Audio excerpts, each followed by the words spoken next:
이제 다 같이 일어서셔서 9월 셋째 주일 주일 예배를 드리겠습니다. 하나님께서 우리에게 주신 가장 큰 계명은 하나님을 사랑하라는 것입니다. 우리는 하나님을 어떻게 사랑해야 합니까?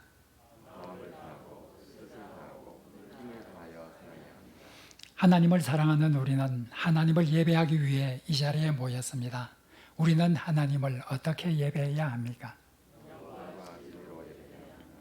이제 하나님을 전심으로 사랑하는 우리의 마음을 모아 영과 진리로 하나님을 예배하겠습니다.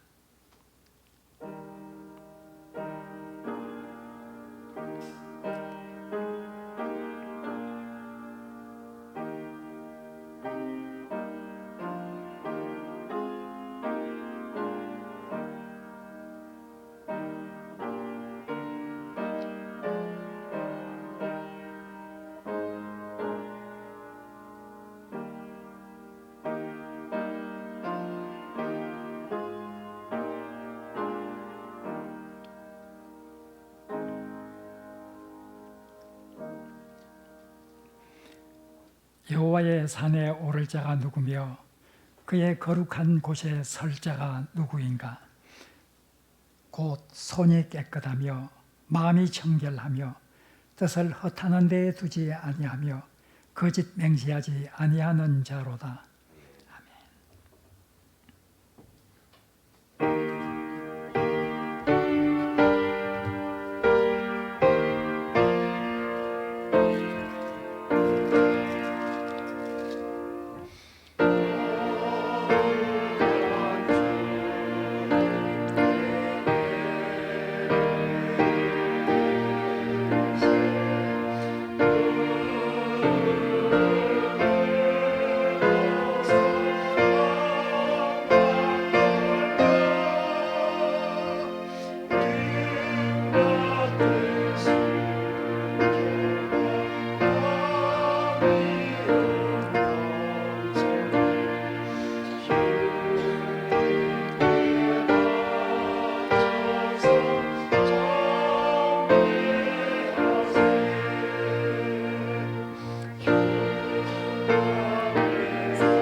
이제 하나님께 드리는 우리의 예배가 온전히 하나님께 상달되기 위해 하나님과 우리 사이의 장벽을 이루고 있는 우리의 죄와 허물을 하나님께 고백하는 시간을 갖겠습니다.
만일 우리가 우리 죄를 자백하면 그는 미쁘시고 의로우사 우리 죄를 사하시며 우리를 모든 불의에서 깨끗하게 하실 것이며, 이 신실하신 하나님의 말씀을 굳게 믿고 우리가 고백한 죄와 허물이 용서받았음을 확신하시기를 바랍니다. 나는 전능하신 아버지 하나님, 천지의 창조주를 믿습니다. 나는 그의 유일하신 아들 우리 주 예수 그리스도를 믿습니다. 그는 성령으로 잉태되어 동정녀 마리아에게서 나시고 본디오 빌라도에게 고난을 받아 십자가에 못 박혀 죽으시고 장사된 지 사흘 만에 죽은 자 가운데서 다시 살아나셨으며 하늘에 오르시어 전능하신 아버지 하나님 우편에 앉아 계시다가 거기로부터 살아있는 자와 죽은 자를 심판하러 오십니다. 나는 성령을 믿으며 거룩한 공교회와 성도의 교제와 죄를 용서받는 것과 몸의 부활과 영생을 믿습니다. 아멘.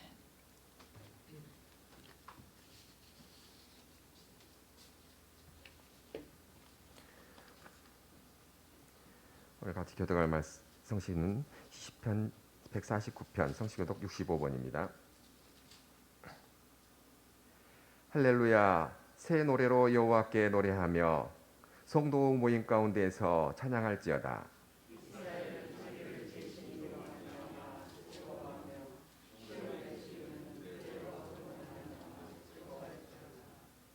춤추며 그의 이름을 찬양하며 소고와 수금으로 그를 찬양할지어다.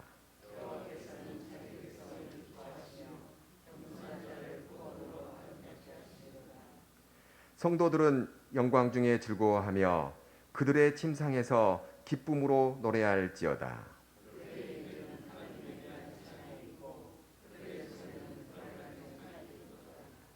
이것으로 문 나라에 보수하며 민족들을 벌하며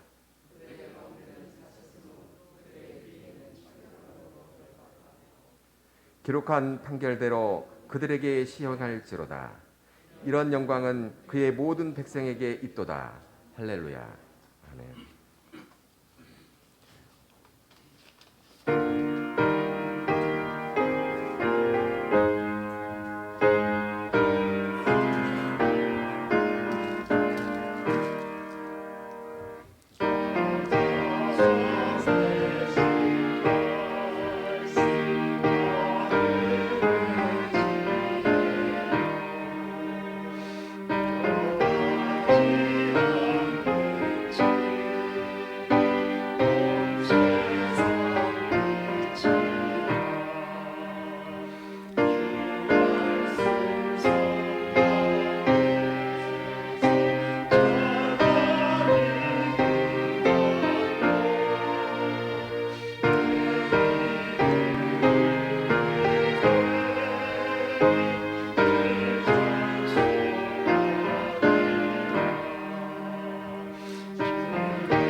하나님 아버지 감사를 드립니다.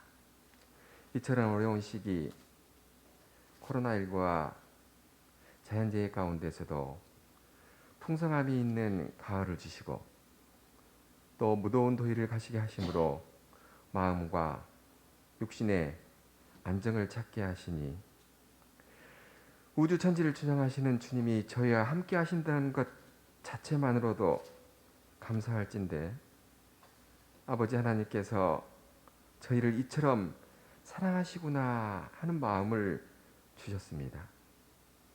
그의 은혜에 저희의 온 정성을 담아 찬양과 영광을 올려드리오니 우리의 이 감사의 마음을 온전히 흠양하여 주시옵소서. 이내 주님, 아버지의 사랑이 이러할진데도 그 사랑과 은혜 가운데 살면서도 세상의 유혹에 흔들리는 우리의 마음을 주님 앞에 고백합니다. 이웃의 마음을 헤아리지 못하고 나의 주장만을 가지고 살아왔습니다. 내 이웃은 나에게 이것을 원한다고 요청하고 있는데도 저희는 저희의 주장만을 하며 이것이 아니라 저것이라고 저것만을 가지고 이웃과 같이 하려는 이 못난 저희를 용서하여 주시옵소서. 내 이웃을 내 자신과 같이 사랑하시라는 그 말씀을 가지고 살게 하여 주시옵소서. 속옷을 달라는 이에게 그것까지도 겉옷까지도 주라 하시는 그리스도의 가르침을 가지고 주님 하루하루를 살게 하여 주시옵소서. 모든 만사를 주장하시는 하나님 아버지, 저희 사랑의 빛교회를 사랑하사 주님의 머리 되시는 교회가 이곳에 있게 하심에 진심으로 감사를 드립니다.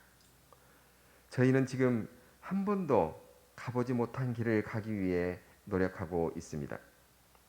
새로운 교회의 지도자를 모시고자 전 교인이 헌신을 다하여 기도합니다. 주님, 이 역사에 주님께서 축복하여 주시옵소서. 이 역사를 이루기 위하여 수고하시는 위원회 한 분 한 분 위에 주님의 간섭하심으로 정의로운 역사가 이루어질 수 있도록 주님 인도하여 주시고 그 역사를 믿고 기도하며 나아갈 수 있는 우리 공동체 멤버들 되게 하여 주시기를 간절히 소원합니다. 주님의 은혜 가운데 축복이 넘치는 새 길이 함께하게 하시옵고 그 길이 오직 주님께서 인도하는 길이 되기를 간절히 소망합니다. 다만 소망하기는 이 코로나19 위기와 위기의 극복과 복음 전파의 사명이 따로 각각 존재할 수 없음을 주님께서는 아시오니 우리 모두가 지혜로 이 역사를 맞이하게 하여 주시옵소서. 주님, 애타는 마음으로 예배에 참여하는 많은 주님의 자녀들의 기도를 들어주시옵소서. 한시라도 빨리 이 어려운 환경에서 벗어나 모두가 서로 얼굴을 보며 예배하는 순간이 속히 다다르게 하여 주시옵소서.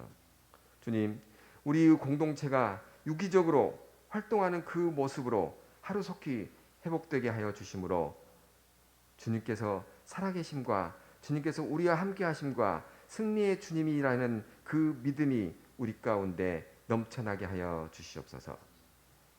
비대면의 예배로 주님을 찾는 우리 모두에게 간절한 마음을 주시어 이 예배의 시간에 충성된 예배가 될 수 있게 하시고 비록 서로의 얼굴을 볼 수는 없지만 각자의 처소에서 드리는 이 우리의 모든 예배가 진정으로 주님께 드리는 예배가 될 수 있도록 우리의 영과 혼의 마음을 주장하여 주시옵소서. 참여하기 어려운 모두에게도 한마음 한뜻으로 주님을 찾는 주님의 임재를 갈망하는 이 시간 되게 하여 주시기를 간절히 소망합니다. 특별히 올려드리기는 유치, 아동, 학생부 모두를 주님께 올려드립니다. 모두 위에 주님의 성령의 은혜가 넘치기를 소망합니다. 우리 사랑의 빛교회 유치부 아동부, 학생부, 학생 모두가 정말 어려워하고 있습니다. 예배를 드리고자 해도, 말씀 가운데 거하고자 해도, 묵상 가운데 있고자 해도 지금 이 순간 이들이 그렇게 하지 못하고 있음을 주님께서 아시오니 이들 위해 주님께서 성령의 충만한 역사가 함께하여 주시옵소서.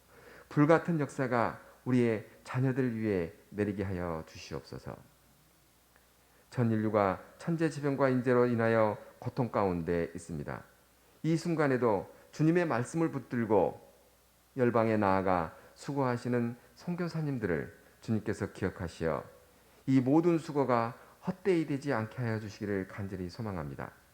한 알의 밀알이 땅에 떨어져 수백 수천의 결과를 얻듯이 주님의 말씀이 열방 가운데 퍼져나가 그곳에 든든한 뿌리를 내리고 수천 수만의 열방의 자녀가 주님의 품으로 돌아오는 역사가 일어나게 하여 주시옵소서.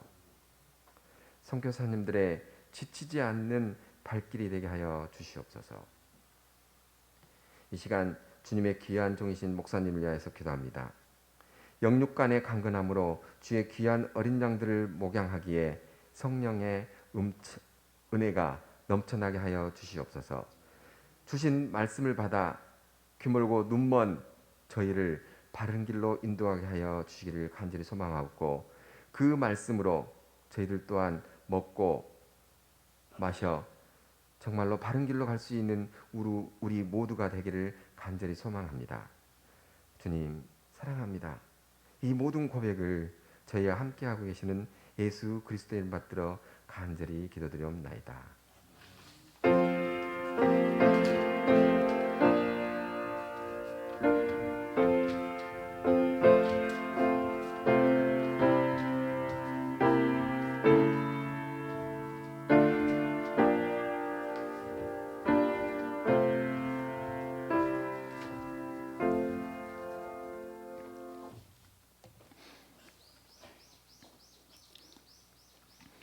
오늘 봉독할 하나님 말씀은 야고보서 3장 13절에서 18절 말씀입니다.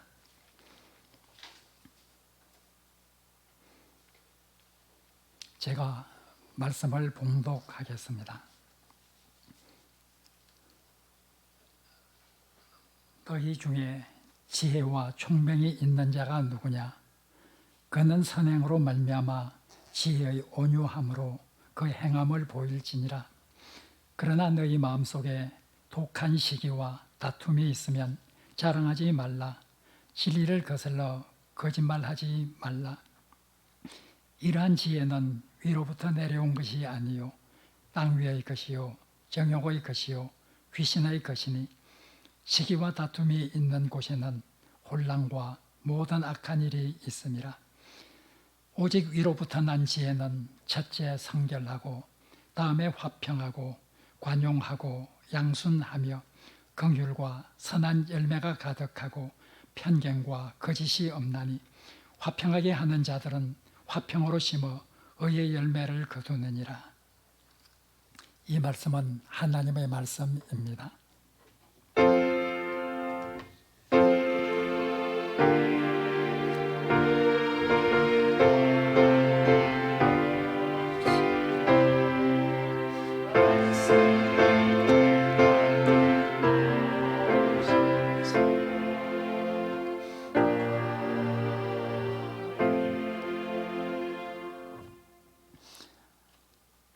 야고보서 저자는 우리가 살아가면서 지혜가 필요하다는 것을 강조를 합니다. 야고보서 1장 5절은 다음과 같이 말하고 있습니다. 화면에 나오는 야고보서 1장 5절을 같이 읽도록 하겠습니다. 너희 중에 누구든지 지혜가 부족하거든 모든 사람에게 후히 주시고 꾸짖지 아니하시는 하나님께 구하라. 그리하면 주시리라. 우리가 잘 아는 구절입니다. 여러분은 이 야고보서 1장을 읽고 하나님께 지혜를 구하라고 하는 이 말씀을 들으면서 어떤 종류의 지혜를 간구하게 되었습니까? 어떤 사람들은 공부를 잘하게 해달라, 회사에서 일을 잘나게 해달라, 이런 지혜를 하나님께 간구할 것입니다. 공부를 잘하고 일을 잘하는 것 참 중요합니다. 이런 지혜를 구하는 것, 그 목적이 분명하다고 하면 왜 공부를 잘하기를 원하는가? 왜 일을 잘하기를 원하는가? 그 목적이 분명하다고 하면 그런 기도는 참 아름다운 기도로 하나님께 상달될 것입니다. 어떤 경우에는 이 말씀을 읽으면서 삶을 살아가면서 닥쳐오는 여러 가지 상황과 관련해서 지혜를 달라고 기도할 것입니다. 우리가 살아갈 때 어렵고 난처한 이런 상황에 도달할 때가 많이 있습니다. 그런 상황에 도달해서 정말 어떻게 이 상황을 정확히 판단하고 어떻게 대처하고 극복하는 것이 가장 지혜로운 길인지 하나님께 도움을 구하면서 기도할 수 있을 것입니다. 또 때로는 현재의 상황뿐만 아니라 미래의 상황을 잘 예측하게 되어서 그 미래에 대해서 대비할 수 있는 이런 지혜를 달라고 하나님께 기도할 수도 있을 것입니다. 이러한 기도도 우리가 세상을 살아가면서 꼭 필요한 기도요, 하나님께서 기뻐 받아 주실 것입니다. 그러나 이러한 지혜도 중요하지만은 야고보서 저자가 근본적으로 지혜라고 말할 때 더 우선적으로 구해야 될 그런 지혜를 야고보서 기자는 생각을 하고 있습니다. 오늘 본문에는 야고보서 저자가 어떤 지혜를 우리가 우선적으로 구하기를 원하는지 잘 설명하고 있습니다. 그것은 공부를 잘하게 해달라, 일을 잘하게 해달라, 현재의 상황을 잘 판단해서 대처하게 해달라, 미래의 상황을 잘 예측해서 준비하게 해달라, 이런 지혜와는 성격이 다른 지혜입니다. 그런 지혜는 삶을 위한 지혜라고 한다고 하면 오늘 본문에서 야고보 저자가 말하고 있는 것은 삶 자체의 지혜입니다. 오늘 본문 13절에서 야고보 저자는 우리에게 말하고 있습니다. 정말 지혜와 총명이 있다고 하는 것, 무엇으로 증명이 되는가? 가장 중요한 증거는 그의 삶으로 드러나야 된다. 그의 선행과 그의 온유함으로 증명이 되어야 한다 하고 말하고 있습니다.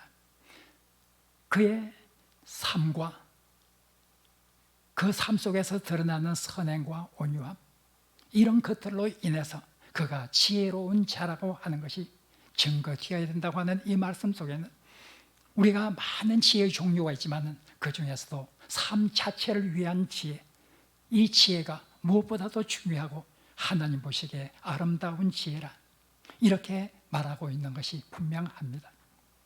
혹자는 다음과 같이 생각할지도 모릅니다. 우리가 공부를 잘하고 그리고 세상에서 상황을 잘 판단해서 대처할 수 있는 이런 지혜는 우리의 원대로 되는 것이 아니기 때문에 좋을 자이신 하나님께 기도할 수 있지만 우리가 착하게 산다는 것, 이런 것은 우리가 결단해서 살면 되는 것이지 이것을 구태여 하나님께 기도해야 될 그런 요소가 되는가, 이렇게 생각할지도 모릅니다. 정말 그렇게 생각하는 것이 옳을까요? 우리가 잘 살고 싶은, 착하게 살고 싶은, 사랑의 삶을 살고 싶은 이런 삶이 우리의 노력과 우리의 결단만으로 될 수 있는 것일까요? 인간의 타락한 본성을 거슬려 사는 삶이 정말 우리 인간이 결단만 가지고 쉽게 이룰 수 있는 것일까요? 결단만 가지고 그렇게 쉽게 이룰 수 있는 삶이라고 하면 이 세상은 벌써 지상의 낙원이 되었어야 합니다. 오늘 본문은 분명히 말하고 있습니다. 이것이야말로 위로부터 오는 지혜라. 오늘 본문에서는 우리의 삶 자체로 증명되는 이 지혜, 우리의 삶 자체와 관련된 이 지혜는 위로부터 오는 지혜라 하고 말하고 있습니다. 위로부터 오는 지혜란 것은 하나님부터 오는 지혜고 하나님의 도움이 있어야 이런 삶을 살 수 있다는 것을 우리에게 말하고 있습니다. 13절에서 말한 이런 삶 자체의 지혜가 선행으로 나타나야 되는데 구체적인 내용을 17절에서 다시 한번 언급을 하고 있습니다. 17절은 우리가 세상에 살면서 나타내야 될 그 지혜는 어떤 것인가? 그 지혜는 바로 성결해야 한다. 그리고 화평해야 한다. 관용하고 온순해야 한다. 긍휼이 있어야 한다. 많은 선한 열매가 맺혀야 하며 그리고 편견과 거짓이 없어야 한다. 우리들에게 말하고 있습니다. 한마디로 말해서 사랑의 삶입니다. 사랑을 기반으로 하는 삶입니다. 이러한 삶이 참 지혜자가 가진 삶이고 그 사람이 참 지혜자라고 하는 것을 증거하는 것이라 오늘 본문은 우리들에게 말하고 있습니다. 사랑이 우리의 뜻대로 행할 수 있는 것일까요? 사랑은 하나님께 속한 것이라 요한 1서 저자는 우리들에게 말해주고 있습니다. 하나님께로 속한 것이 사랑이기 때문에 우리가 사랑의 삶을 살기 위해서는 하나님께 기도하고 하나님으로부터 사랑을 받아야 한다. 성경은 우리들에게 말하고 있습니다. 사랑이 있는 사람은 이 세상에서 삶을 살 때 자기의 유익을 위해서 살지 않습니다. 다른 사람의 유익을 고려해서 살아갑니다. 다른 사람의 유익을 위해서 살아갑니다. 그러나 세상 사람들은 그 진리를 알지 못합니다. 세상 사람들은 자신을 위해서 자신의 욕망을 충족시켜 가면서 자신의 이기적인 본성을 통해서 자신의 이익을 극대화하기 위해서 여러 가지 술수와 수단을 부리면서 살아갑니다. 이것이 세상의 지혜입니다. 오늘 본문은 14절에서 우리들에게 말하고 있습니다. 우리가 땅 위의 지혜를 찾아서는 안 된다. 그것을 추구해서는 안 된다. 우리가 추구해야 하는 지혜는 위로부터 오는 지혜요, 땅 위의 지혜가 결코 아니라 하고 말하고 있습니다. 땅 위의 지혜는 근본적으로 이기주의적인 인간의 본성에서 우러나오는 이런 태도와 삶입니다. 오늘 본문에서 말하고 있습니다. 땅 위의 지혜의 특성은 무엇인가? 오늘 본문에 세 가지를 말하고 있습니다.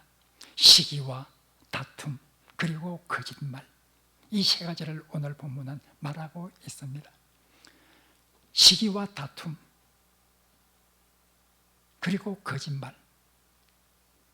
오늘 본문이 말하고 있는 시기는 무엇일까요? 시기는 바로 자기를 위한 것입니다. 다른 사람이 자기보다 잘 되는 것을 싫어하는 마음입니다. 한마디로 자기만을 생각하는 것이죠. 다툼이란 것이 무엇입니까? 다툼이라고 번역된 이 헬라어 단어는 정확히 말하면 이기적인 마음에서 우러나오는 이런 행동을 말하고 있습니다. 그래서 공동 번역은 이 다툼이라고 번역한 이 단어를 이기적 야심이라 이렇게 번역을 하였습니다. 굿뉴스 바이블은 셀피시라 이렇게 번역을 하고 CV라고 하는 이 영어 성경은 selfishness, 이기주의, 이기심이라 이렇게 번역을 합니다. 바로 시기 그리고 이기주의적인 욕망 이런 데서부터 나오고 거짓말도 결국 자신을 위해서 하는 것입니다. 다른 사람과 세상을 위해서가 아니라 자기 자신을 위해서 오직 자기만을 위해서 하는 것이 거짓말입니다.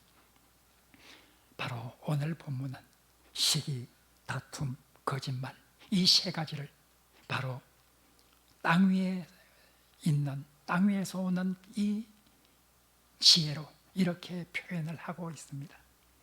이기적인 본성. 그래서 남을 생각하기보다는 자기만을 생각하고 자기의 이익의 극대화를 위해서 자기의 욕구를 충족시켜 나가는 이런 삶을 사는 이런 삶은 결코 하늘로부터 온 것이 아니라 하고 말하고 있습니다. 이어서 본문은 바로 그러한 지혜는 정욕적인 것이라 그러한 땅 위의 지혜는 정욕적인 것이라 그리고 귀신적인 것이라 하고 말하고 있습니다. 자기의 이기주의적인 욕심에서 우러나오는 것이 이런 땅 위의 지혜예요. 그리고 사탄이 진리하고 사탄이 우리가 가지기를 원하는 그런 지혜야말로 이런 땅 위의 지혜라. 이런 땅 위의 지혜를 우리가 추구할 것인가. 그리고 나아가서 마지막 땅 위의 지혜에 관해서 말하는 마지막 절 16절에서는 바로 그 결과는 무엇인가. 땅 위의 지혜를 우리가 찾고 갈구하게 될 때 그것은 혼란과 온갖 악한 일들로 가득한 이런 공동체, 이런 세상이 될 수밖에 없을 것이라 하고 말하고 있습니다. 우리는 우리 자신을 위해서, 우리 공동체를 위해서, 우리가 사는 이 사회를 위해서, 우리가 존재하는 이 땅을 위해서 우리는 어떻게 살아야 할까요? 우리가 위로부터 오는 평화를 추구하게 될 때 그 결과는 오늘 마지막 절 18절에서 말한 대로 화평이라 말하고 있습니다. 평화가 찾아될 것입니다. 그러나 우리가 땅 위의 지혜를 구할 때 그 결과는 무엇인가? 시기와 다툼으로 인한 바로 모든 혼란과 악한 일들, 이런 것으로 가득한 공동체, 이런 것으로 가득한 세상이 될 것이라 하고 말하고 있습니다.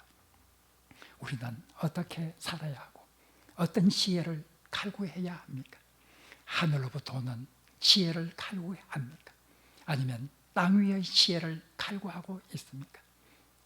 우리가 어떻게 살아야 할까요? 어떤 지혜를 구해야 할까요?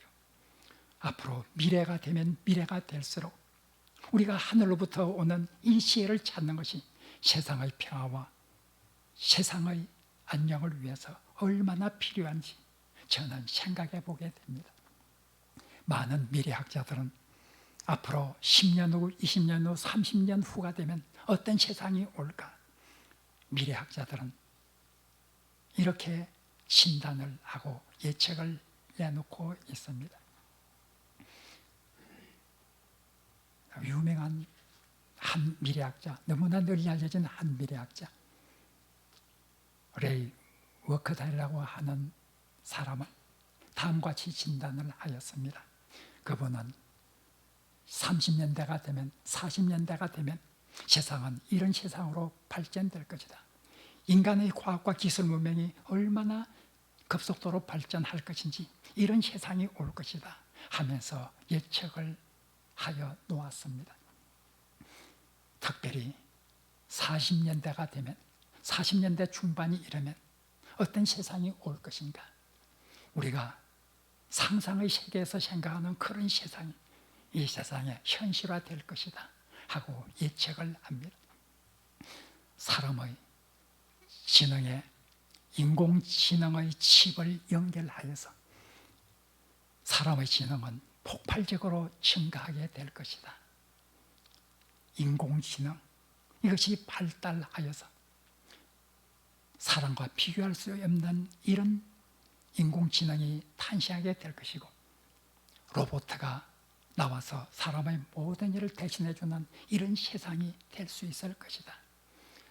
인공지능을 가진 그런 로봇에게 인간의 마음과 의식까지도 주입을 할 수 있을 것이라 이렇게 말하고 있습니다. 이런 인공지능의 발달과 과학기술의 발전은 인간의 신체의 모든 부분을 다 개조할 수 있을 것이라 이렇게 예측을 합니다. 장애를 가진 분들, 그때가 되면 인간의 신체 기관을 전부 새로 만들 수 있는, 개조할 수 있는 이런 기술이 발전되기 때문에 장애라고 말하는 이런 사람도 사라질 것이다. 인간의 신체의 각 부분을 다시 개조할 수 있는 이런 기술이 생기기 때문에 인간의 연령이 의미가 없게 될 것이다. 사람의 외모도 얼마든지 자기가 원하는 대로 바꿀 수 있는 이런 세상이 되기 때문에 연령이라고 하는 것도 의미가 없게 될 것이다. 이렇게 말하고 있습니다. 우리가 상상으로만 생각하던 이런 시대가 앞으로 30년이 채 되기 전에 우리에게 다가올 것이라 이렇게 예측을 하고 있습니다. 이런 세상이 되면 우리의 삶은 얼마나 행복해질까요? 그런 세상 가운데서 우리는 더욱 행복한 이런 삶을 살 수가 있을까요? 미래학자들은 말하고 있습니다. 2040년 중반, 2045년경에 이루어질 이 놀라운 과학기술의 발전은 그 이후에 관해서는 예측하기가 매우 힘들게 만들고 있다. 인공지능이, 로봇가 그들에게 의식과 마음을 집어넣었을 때 그것이 어떤 상황으로 변하게 될지, 어떤 세상이 될지 너무나 예측 불가능하기 때문에 그 이후의 세계에 대해서는 진단하고 예측하기가 너무나 어렵다. 이렇게 말하고 있습니다. 이런 미래를 생각하면 우리는 정말 하늘로부터 오는 이 지혜가 우리 인간에게 얼마나 더욱 필요할까, 이런 생각을 해보게 됩니다. 만약 이런 과학기술의 발전이 땅 위의 지혜와 결합이 된다고 하면 그 세상은 어떻게 될까요?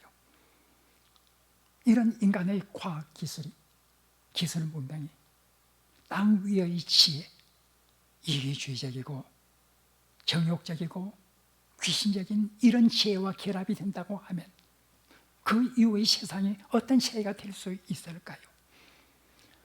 우리는 깊이 생각해야 합니다.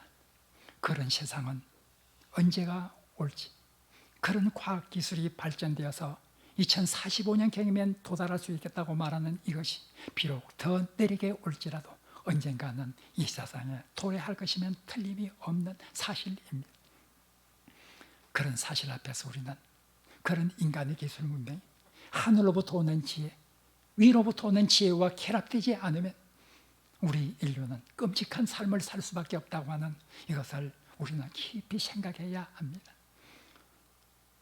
하늘로부터 오는 지혜, 이런 지혜와 인간의 기술 문명이 결합될 때야 참으로 평화로운 세계가 될 수 있을 것입니다. 우리는 그런 세계를 위해서 노력해야 될 의무가 있습니다.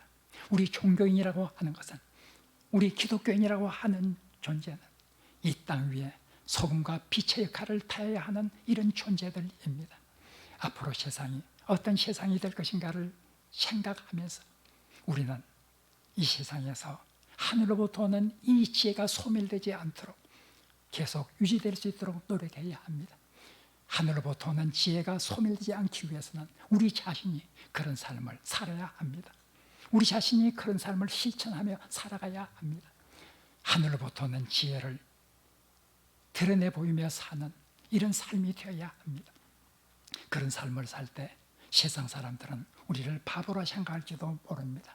세상은 이기주의적인 본성을 마음껏 발휘해서 자기 이익을 실현하고 남의 이익보다는 자기의 유익을 구해서 얻는 그 성취물을 보면서 기뻐하고 그 성취물을 보면서 다른 사람들이 저 사람은 능력이 있다고 말해주는 그런 시대에서 하늘로부터 오는 지혜를 추구하며 살아가는 이런 사람들은 세상으로부터 바보라는 소리를 들을 수도 있을 것입니다.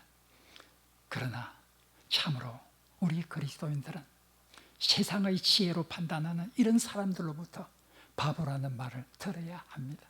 그렇게 듣는 사람이 지혜로운 사람입니다. 바울은 우리들에게 참으로 의미심장한 말씀을 하였습니다. 고린도전서 3장 18절에서 바울은 다음과 같이 말했습니다. 고린도전서 3장 18절을 공동번역 개정으로 우리가 한번 스크린에 나오는 이 말씀을 읽어보도록 하겠습니다. 어느 누구도 자기 기만에 빠져서는 안 됩니다. 여러분 중에 혹시 자기가 세속적인 면에서 지혜로운 자라고 생각하는 사람이 있을지도 모릅니다. 그러나 정말 지혜로운 사람이 되려면 바보가 되어야 합니다. 세속적인 면에서 지혜로운 말을 듣는 그런 사람이 되어서는 안 된다는 것입니다. 세속적인 면에서 판단하는 그런 사람들에게는 오히려 우리 그리스도인들은 바보라는 소리를 들어야 한다. 바보라는 소리를 듣는 그런 사람들만이 진실로 하나님 보시기에 지혜로운 사람일 것이라 바울은 우리들에게 말하고 있습니다. 예수님이 그렇게 사셨습니다. 빌립보서 2장 5절 이하에서 예수님은 참으로 바보같이 산분이라고 하는 것을 우리들에게 말해주고 있습니다. 자기의 유익을 구하는 것이 아니라 인간의 유익을 구하기 위해서 하나님과 동일한 본체를 지닌 하나님의 아들이 그 모든 하늘의 영광을 버리고 자기를 비워 인간이 되시고 종의 형체로 죽게까지 낮아졌다. 예수 그리스도는 확실히 바보였습니다. 세상의 지혜로 볼 때 예수 그리스도는 바보라는 소리를 들을 수밖에 없는 이런 존재였습니다. 우리는 이런 예수 그리스도를 믿는 사람들입니다. 우리가 어떻게 세상을 살아야 되겠습니까? 말씀을 맺으려고 합니다. 야고보서 1장 5절은 너희 중에 누구든지 지혜가 부족하거든 모든 사람에게 후히 주시고 꾸짖지 아니하시는 하나님께 구하라. 그리하면 주시리라. 이 말씀을 들으면서 우리는 어떤 지혜를 구해야 하겠습니까? 공부를 잘하게 해달라. 일을 잘하게 해달라. 현재의 상황을 잘 판단하게 해달라. 미래의 상황을 잘 예측하게 해달라. 중요합니다. 그런 기도하십시오. 그러나 더 중요한 지혜가 있습니다. 그 중요한 지혜는 삶 자체의 지혜입니다. 선하게 살기 위해서 하나님께 기도하고 사랑의 삶을 살게 해달라고 하나님께 기도하는 이런 기도를 우리는 지금까지 얼마나 간절히 기도하면서 살아왔습니까? 우리가 참으로 간절히 기도해야 될 그 기도는 어떤 종류의 지혜인가를 오늘 본문은 우리들에게 말해주고 있습니다. 우리의 삶 자체를 위한 지혜, 착하게 살고 사랑의 삶을 살게 해달라고 하는 이런 간절한 기도를 하나님께 올려드리지 않겠습니까? 야고보서 1장 5절은 우리에게 약속하고 있습니다. 후회 주시고 꾸짖지 아니하시는 하나님은 우리에게 반드시 주실 것이라 약속을 하고 있습니다. 이런 지혜를 구해서 이런 지혜를 하나님으로부터 얻는 이런 놀라운 그리스도인의 삶이 우리 모두에게 있기를 간절히 바랍니다.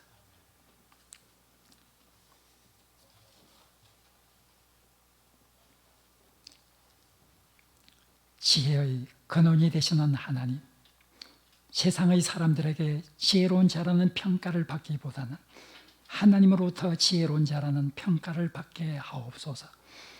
하나님 앞에서 바보라는 평가를 받지 않기 위해 이 세상에서 바보라는 평판을 받게 하옵소서. 나의 지혜가 시기와 다툼의 씨앗이 되기보다는 평화의 밑거름이 되게 하옵소서. 예수님 이름으로 기도합니다. 아멘.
여호와는 우리에게 복을 주시고 우리를 지키시기를 원합니다. 여호와는 그의 얼굴을 우리에게 비추사 은혜 베푸시기를 원합니다. 여호와는 그 얼굴을 우리에게로 향하여서 평강 주시기를 원합니다. 옆사람과 인사하겠습니다. 하늘의 평화가 깃들기를 빕니다.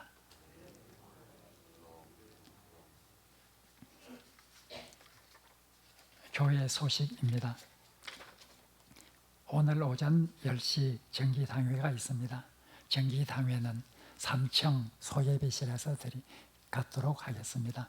거리 두기를 시행하려고 하니까 목양실에서 모일 수가 없습니다. 3층 소예배실에 회의 준비를 미리 해 놓았습니다. 3층 소예배실에서 거리 두기를 맞추어서 모이도록 그렇게 합니다. 비대면 예배 기간 중 모든 교우는 주일 예배에 적극 참여해 주시기 바랍니다. 가능하면 사랑의 빛교회 실시간 중계나 녹화 영상을 이용해 주시기 바랍니다. 이용이 어려운 분은 기독교 텔레비전에 나오는 예배 프로그램을 이용해 주시기 바랍니다. 교회당에 출입하시는 모든 분은 방역 수칙을 지켜주시기 바랍니다. 우리 교회가 속한 대한예수교 장로회 통합교단 총회가 내일 온라인으로 개최됩니다. 이를 위해서 기도해 주시기 바랍니다. 지난 한 주간 동안 성경을 완독한 김원순 권사님, 김현숙 권사님, 한영미 집사님 축하를 드립니다.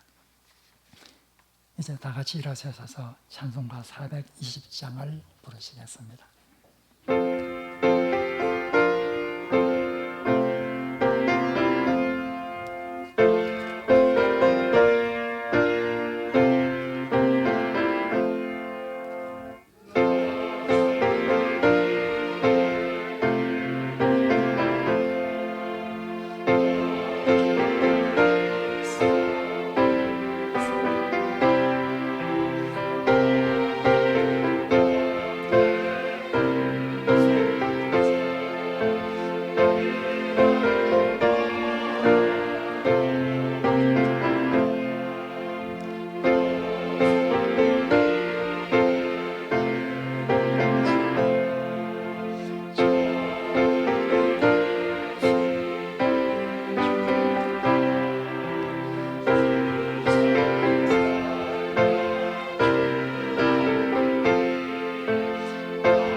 사랑하는 성도 여러분, 하나님 사랑과 함께 하나님께서 우리에게 주신 큰 계명은 이웃 사랑입니다. 우리는 이웃을 어떻게 사랑해야 합니까? 우리는 사랑하는 이웃이 사는 세상에서 어떻게 살아야 합니까? 이제 세상으로 나가 전심으로 이웃을 사랑하며 소금과 빛의 역할을 다하시기를 바랍니다. 하나님께서 우리와 함께 하실 것입니다. 우리 구주 예수 그리스도의 은혜와 우리 하나님의 지극하신 사랑과 우리 성령님의 교제하심이 오늘도 위로부터 오는 지혜를 갈구하며 이 지혜에 성취하며 이 세상 살기를 다짐하는 하늘의 백성들 위해 지금부터 영원토록 함께 하시기를 간절히 축원하옵나이다. 아멘.